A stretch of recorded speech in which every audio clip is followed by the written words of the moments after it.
To understand the relationship between Israel and Saudi Arabia, you first need to know how Saudi Arabia became a country. Exactly 100 years ago is a good place to begin a brief analysis of this region, for it was in 1916 that the British and French, along with Russian backing, signed the Sykes-Picot Agreement during World War I. This agreement anticipated the collapse, and therefore it secretly divided up the Middle East in order to design a region post-Ottoman Empire.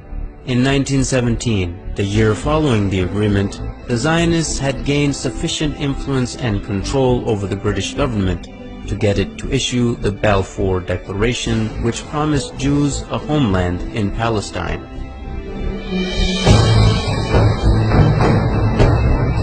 Even though the population of Palestine was at the time 85% Arab and only 7% Jewish.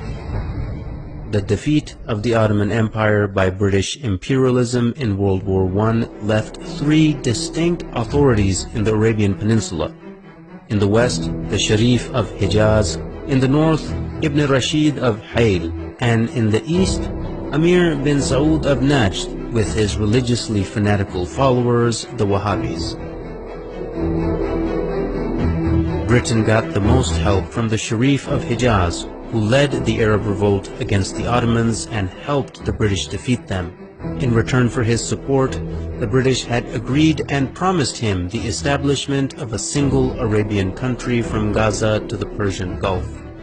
After the war, however, Britain did not keep its promises. Instead, it drew up the Sykes-Picot Agreement and issued the Balfour Declaration. The Sharif was discontent with this betrayal and told the British that he would never sell out Palestine to the Empire's Balfour Declaration.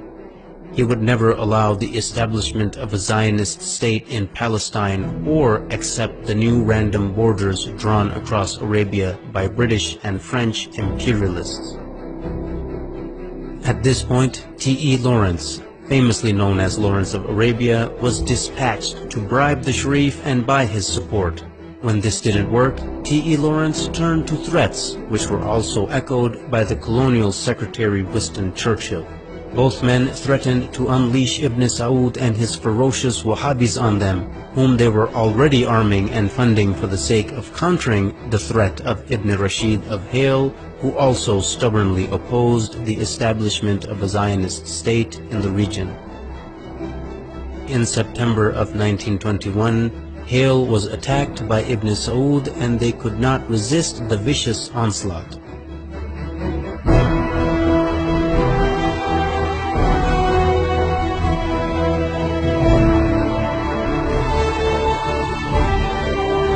They officially surrendered in November of 1921. Hayl had dissolved into a colony of the Sultanate of Najd. By March 1924, the British realized that Sharif Hussein would not back down, so they unleashed Ibn Saud and his armies on the Hijazi territory as well. Within weeks, the forces of Ibn Saud and his Wahhabi followers began to administer what the British Foreign Secretary Lord Curzon called the final kick to Sharif Hussein and ruthlessly attacked Hijazi territory.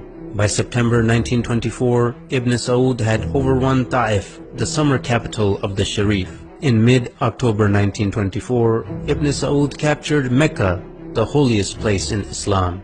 After losing Mecca, the Sharif had to flee and lose his entire territory to Ibn Saud, ancestor of the current Saudi lineage.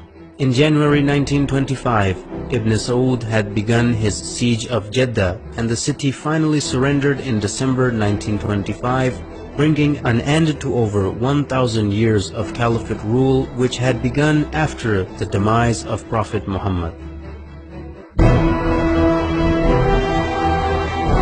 In February 1926, the new unified Wahhabi state was rebranded by the empire in 1932 as the Kingdom of Saudi Arabia.